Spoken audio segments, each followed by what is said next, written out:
Hello दोस्तों, नमस्कार। मैं सुरेंद्र सिंह फ्रॉम गुरुग्राम। आपका मेरी channel property investment and journalism में स्वागत है। आज का हमारा टॉपिक रहेगा परचेज ऑफ प्रॉपर्टी। जैसा कि आप जानते हैं कि हर किसी को अपनी ज़िंदगी में एक दो बार ऐसे डिसीजन लेने पड़ते हैं जिसमें प्रॉपर्टी परचेज की जाती है। और आप सबको पता है कि इस डील में, इस प्रॉपर्टी परचेज डिसीजन में ज़िंदगी की अहम पूंजी का इन्वॉल्वमेंट होता है। अगर एक बार हमारा ये डिसीज़न गलत हो जाए तो हमें ज़िंदगी भर पछताना पड़ता है, कोर्ट कचहरी के चक्कर काटने पड़ते हैं, पब्लिक में हमारी रेपुटेशन ख़राब होती है और आसपास सोसाइटी के लोग हमें बेवकूफ़ कहते हैं कि भाई इसको इतनी नॉलेज नहीं थी और पैसा इसने ऐसे ही लुटा दिया है। तो मैं आप सबको इस डिसीज़न को लेने के लिए कुछ सावधानियां या कुछ फ्रॉड से बचने के लिए कुछ गाइडलाइन से बताऊंगा। फिर भी मेरा आप लोगों को सुझाव यही है कि भाई इस तरह का डिसीज़न लेते हुए एक बार आप प्रॉपर्टी एडवाइज़र की सलाह ज़रूर लीजिए। ये कोई ज़्यादा अमाउंट नहीं होता है, आपके एक बड़े टेंशन और अमाउंट को सेव करता है।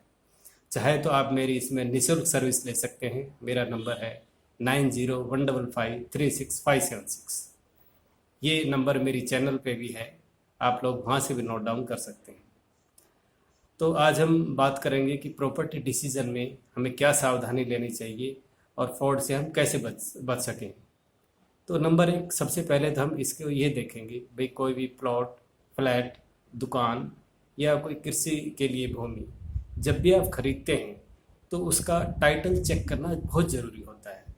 टाइटल का मतलब मेरे कहने का ये है कि आप लोग सब समझते ही होंगे कि मालिकाना हक, असल में गवर्नमेंट रिकॉर्ड में वो प्रॉपर्टी किससे बिलोंग करती है, ये चीज़ें जानना बहुत ज़रूरी है कोई भी डिसीजन लेने के लिए। इसमें बहुत सी परेशानियां सामने आती है। कई बार क्या होता है कि जो प्रॉपर्टी का मालिक है वो गुजर जाता है और सक्सेशन के हिसाब से उसके जो प्रॉपर्टी का मालिकाना हक उनके बच्चों के पास चला जाता है और इस हिसाब से उस प्रॉपर्टी के बहुत से मालिक हो जाते हैं। तो इन सब चीज़ों को सुलझाने के लिए सक्सेशन एक्ट में एक कुर्सीनामा टाइप होता है, तो उस हिसाब से हेरिडिटी के हिसाब से वो प्रॉपर्टी आगे नाम हो जाती है। तो मतलब आप जब भी प्रॉपर्टी का कोई डील करें तो उससे ये कहो प्रॉपर्टी मालिक से कि भाई एग्रीमेंट से पहले मुझे आपके सभी डॉक्यूमेंट चाहिए, सभी ओरिजिनल डॉक्यूमेंट मैं देखना चाहता हूँ।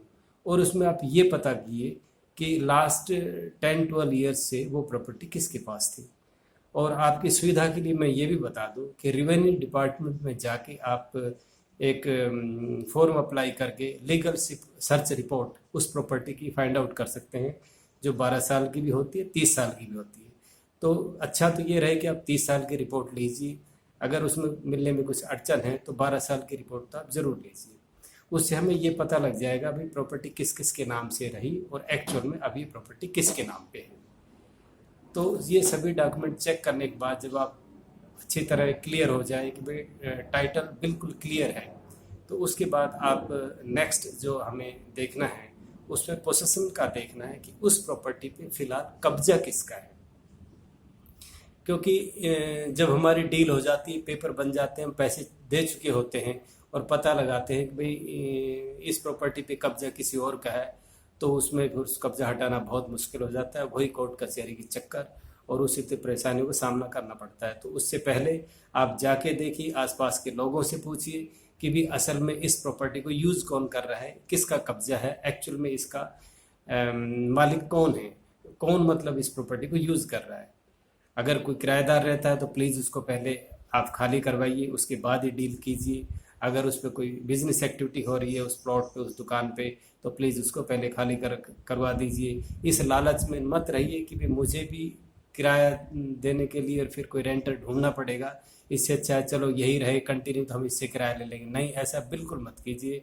पहले आप उसको बिल्कुल खाली करवाइए और पोसेशन अपने कब्जे में लीजिए और उसके बाद ही आप आगे बढ़िए। जब आपको पता लग जाए कि भाई इसमें जो पोसेशन जो है, कब्जा जो है, वो एक्चुअल में टाइटल होल्डर का ही है, कोई दूसरा इस पे कब्जा नहीं किया हुआ है। तो तीसरा, आप नंबर 3 आप मेजरमेंट पे जाइए किसी भी प्रॉपर्टी का, क्योंकि प्रॉपर्टी के साइज डिफरेंट तरह के होते हैं। रेक्टेंगल होती है, स्क्वायर होती है, ट्रेपेजियम होती है, और कई बार तो कोई भुजा बराबर नहीं होती। तो इस हिसाब से उसका जो क्षेत्रफल है वो निकालना बड़ा मुश्किल हो जाता है। तो किसी जानकार से आप उसका सही से एरिया निकलवाइए, ताकि आप एग्रीमेंट में सही आप उसका माप डाल सकें कि भाई ये प्रॉपर्टी एक्चुअली मालिक के पास कितनी है। कई बार डील होने में पता लगता है कि भाई इस प्रॉपर्टी में इतना जगह कम है, तो आप जब पैसे मांगते हैं उस प्रॉपर्टी के एवज में, तो आपको पैसे नहीं मिलते। वो कहता है भाई हमने तो आपको पहले दिखा दिया था। तो उसमें फिर लड़ाई झगड़े का मामला रहता है। तो प्लीज़ आप उसको मेजरमेंट कीजिए। अच्छी तरह आप नहीं कर सकते तो किसी एक्सपर्ट की हेल्प लीजिए, और अगर ये हो सके तो बहुत अच्छा है, या आप एग्रीमेंट में लिखवा दीजिए कि भाई रेवेन्यू डिपार्टमेंट इसका मेजरमेंट करेगा।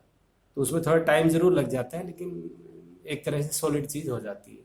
अच्छा जी, मेजरमेंट के बाद जब आप इस पे मतलब फर्म हो जाते हैं कि मेजरमेंट बिल्कुल ठीक है, उसके बाद आप एग्रीमेंट के ऊपर जा सकते हैं। एग्रीमेंट में वो सभी बातें लिखवाइए जो जो आपको डाउट रह गई थी। भाई जैसे कि मैं आपको खास बात ये बता देता हूँ, भाई म्यूटेशन होने पे ही, म्यूटेशन के लिए आप कुछ पैसे होल्ड कर लीजिए, एग्रीमेंट में दिखा लीजिए कि भाई इतने % अमाउंट म्यूटेशन पे ही दूंगा। तो आप ये चीज़ अच्छी तरह एग्रीमेंट में लिखवाइए। और एग्रीमेंट में लिखवाने से पहले अगर वो 2-3 होल्डर के नाम वो ज़मीन है, तो एग्रीमेंट में ये भी लिखवा दीजिए कि भाई पेमेंट का कंसिडरेशन प्रॉपर्टी होल्डर का जितना हिस्सा है उसके हिसाब से ही पैसा जाएगा। मान लो हस्बैंड वाइफ के नाम पे प्रॉपर्टी है, तो आधा पैसा हस्बैंड हो जाए, आधा वाइफ हो जाए। कई बार क्या होता है, घर किसी के नाम पे है, हस्बैंड वाइफ के नाम पे है, उनमें बाद में तलाक हो गया, हस्बैंड कहीं और रह रहा है, वाइफ मकान को खाली नहीं कर रही है। तो इसमें सबसे पहले वो जैसे हमने कब्जे की बात की थी वो चेक कीजिए, और फिर पैसे का जो कंसिडरेशन है वो भी उसके हिसाब से डिस्ट्रीब्यूट एग्रीमेंट में लिखवा दीजिए। बाद में पेमेंट भी उसी के हिसाब कीजिए। फिर आता है पेमेंट का इशू। एग्रीमेंट के बाद पेमेंट का इशू। पेमेंट हमेशा चेक से ही कीजिए। आप लालच मत कीजिए रेवेन्यू स्टैंप का। जितने की आप ज़मीन लेते हैं, जितने की आप ज़मीन लेते हैं उतनी ही पेमेंट उस हिसाब से ही कीजिए। और सारी पेमेंट चेक से कीजिए, वाइट में ही दीजिए। आजकल बड़ा मुश्किल है। और अगर आप कोई फ्रॉड खुद ही करते हैं कि एक्चुअल में स्टैम्प पेपर कितने किसी अमाउंट पे बाकी आप कैश दे रहे हैं, उसमें आप खुद ही फंस सकते हैं। सपोज करो आपने कम पैसे में सर्कल रेट पे आपने उसका रजिस्ट्री के पैसे दे दिए और आपने 20 लाख रुपए उसको कैश दे दिए। मान लो कुछ अनहैपनिंग हो जाता है, कोई एक्सीडेंट वगैरह हो जाता है, तो वो आपके जैसे कि अमाउंट जो कैश में दिया, सपोज करो आपने 20 लाख कैश में दिए, तो वो आपसे मिलने का कोई चांस नहीं। तो जितना भी ट्रांजेक्शन कीजिए आप वाइट में कीजिए और चेक से ही कीजिए या इलेक्ट्रॉनिक मीन्स के थ्रू कीजिए। अच्छा जी, उसके बाद आता है रजिस्ट्री। तो रजिस्ट्री करते समय आप ये अच्छी तरह ध्यान रखिए कि भाई मतलब जितनी आपको एग्रीमेंट में और जितनी आपकी बात हुई है उतना ही आप हिस्सा उसमें रजिस्ट्री में लिखवा लीजिए। रजिस्ट्री ही एक मेन डॉक्यूमेंट है जो आपको एक तरह से टाइटल देता है, और जितना उसमें एरिया लिखा होगा उसी के आप मालिक होंगे। तो इसमें आप बहुत अच्छी तरह पढ़ लीजिए ड्राफ्ट को एजुकेशन से पहले कि भाई मतलब कितना आपके नाम पे इस प्रॉपर्टी का एरिया आपके नाम पे किया जा रहा है। तो इसको आप विशेष ध्यान दीजिए। ये कई बार इकाई मरले में होती है, कई बार गज में, कई बार मीटर में। तो इसका जो कन्वर्जन है वो किसी एडवाइज़र से हेल्प ले लीजिए। आप पहले अच्छी तरह समझ लीजिए कि उसमें आपका एड्रेस सही लिखा है और भाई सभी चीज़ों से आप संतुष्ट है, जो एग्रीमेंट में बातें हुई थी वो सभी लिखी हुई है। इस चीज़ को एश्योर कीजिए। और जिसके भी प्रॉपर्टी वो नाम है, मान लो वो प्रॉपर्टी 2-3-4 लोगों के नाम है, तो कोई एक अगर उसमें अपना हिस्सा बेच रहा है तो सभी के साइन लीजिए कि भाई हमारी जितने भी प्रॉपर्टी होल्डर्स जो सेलर जिनका भी हिस्सा है उनके सभी के साइन लीजिए, और उसमें ये कीजिए कि इसमें हमारी सहमति है, ये अपना हिस्सा बेच रहा है। फिर उससे पहले आप ये भी कंसिडर कर लीजिए, अगर जैसे कि कृषि भूमि है तो भी कौन सा किला नंबर है, उस किला नंबर की कहाँ पे सिचुएशन है। और ये ऐसा नहीं हो कि आपने किसी किले नंबर की बात की और बाद में रजिस्ट्री में कोई किला नंबर और डाल दिया, तो उसमें बड़ी दिक्कत हो जाती है। मैं एक छोटा सा केस बताता हूँ। हमारे दोस्त ने 2 एकड़ ज़मीन के सौदा किया, जिसमें से 35 लाख रुपए पर एकड़ था। तो उसने सौदा कर लिया। तो उसके बाद उसने ये भी नहीं देखा भी किसके नाम, 3 भाइयों के नाम थी 6 किले। उसने रजिस्ट्री भी करा ली, और रजिस्ट्री कराने के बाद भाई इतना बड़ा हिस्सा इसका 2 किले होते हैं, और इस हिसाब से भाई ये अपना हिस्सा इसको सेल करता है। उसने इस हिसाब से करा लिया। बाद में वो जो दूसरे हकीकी थे वो बोले जी हमारा तो बंटवारा ही नहीं हुआ है, ये जगह तो हम लेंगे, ये जगह इसकी नहीं, इसका तो दूसरा किला नंबर है। तो उस तरह का डिस्प्यूट खड़ा हो गया।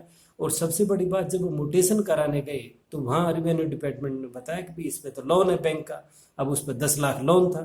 अब ये बात उसने छुपा ली थी। तो उसने कहा भाई आपने बताया क्यों नहीं किस बात पर लोन था। तो उसने कहा जी ऐसा है कि आप पैसे दोगे तो आप उसमें काट लेना। लेकिन वो ऐसा नहीं हुआ, क्योंकि वो 3 भाइयों के नाम थी, और वो बोला मैं अपने ही हिस्सा दूंगा, बाकी 3 भाइयों के नाम जो लोन है उसका मैं जिम्मेदार नहीं हूँ। उसके भाई कहने लगे कि भाई ये जो पैसा लिया गया था हमने सिर्फ साइन किए थे, पैसे इसने यूज़ किए थे, बिजनेस इसको करना था, गाड़ी इसने लेनी थी, तो पैसा इसने यूज़ किया, हम पैसा क्यों दें। डिस्प्यूट खड़ा हुआ। 3-4 साल तक केस चला, मेंटल पीस खत्म हुआ, पैसा लगा और कोर्ट कचहरी के चक्कर लगे। फाइनली क्या हुआ, इन बिटवीन 3-4 साल में वो जो एक्चुअल सेलर था वो उसकी डेथ हो गई। तो आप समझ लीजिए कि जो 10 लाख रुपए का लोन की पेनल्टी थी उसमें जो करीब 2-2.5 लाख रुपए जो सेलर था उसके तरफ से उसको नहीं मिले। और वो बाद में उसके कहने घर वाले लगे भाई हमारे पास तो पैसे है नहीं, और इसने भाई गाड़ी वाड़ी में बिजनेस में लगा दिया, नुकसान होगा, हमारे पास पैसे नहीं, हम देने की पोजीशन में नहीं है। तो देखो 3-4 साल बर्बाद हुए, मेंटल पीस खराब हुआ, उसके बावजूद भी उसको यानी कि एक्स्ट्रा करीब 3 लाख का लॉस वैसे हो गया। तो आप इसमें अच्छी तरह ध्यान कीजिए। जब आपकी रजिस्ट्री हो जाए तो रजिस्ट्री के बाद आप कुछ पैसे रजिस्ट्री पे भी होल्ड कर लीजिए। कहते हैं ना मोटेशन पे ही हम देंगे कुछ पैसे जो बचे हुए हैं। तो मोटेशन जब तक नहीं हो जाता, ये सबसे फाइनल डॉक्यूमेंट है, इस पे आप विशेष ध्यान दीजिए। जब मोटेशन हो जाता है तो समझिए कि आप उसके एक्चुअल ओनर हो गए। सिर्फ रजिस्ट्रेशन से, रजिस्ट्री से आप उसके पक्के ओनर नहीं हो जाते। जब तक रिकॉर्ड में आपका उसका नाम हटता नहीं है, आपका नाम चढ़ता नहीं है, तो आप उसके मालिक नहीं होते। तो मेरी आप लोगों से गुजारिश है कि मोटेशन तक आप इस चीज़ पे अच्छी तरह ध्यान दीजिए कि आपके नाम मोटेशन भी हो। तो ये करीब 6-7 पॉइंट थे जो मेजर थे जिसको आप ध्यान देना चाहिए। भाई सबसे पहले टाइटल, उसके बाद भाई कब्जा, उसके बाद मेजरमेंट, और उसके बाद ये जो लोन वगैरह तो नहीं है, और फिर रजिस्ट्री, एग्रीमेंट और म्यूटेशन, इन सारी चीज़ों में बड़ी आप ध्यान से आराम से चलना। और मेरा फिर आपसे मैं यही कहूँगा कि प्रॉपर्टी एडवाइज़र की सलाह ज़रूर लीजिए। डिसीज़न हमारे एक्सपेंसिव होते हैं। आप एक बार लुट गए और बाद में किसी की हेल्प लेते हो तो उसका कोई फ़ायदा नहीं है। तो थैंक यू वेरी मच। अगर मेरा वीडियो इन्फॉर्मेटिव लगता है, यूज़फुल लगता है, तो kindly subscribe my channel and like it, share it, and please give your comments. You can put your comments for any doubt also on this channel that I'll reply. Thank you very much. Thank you.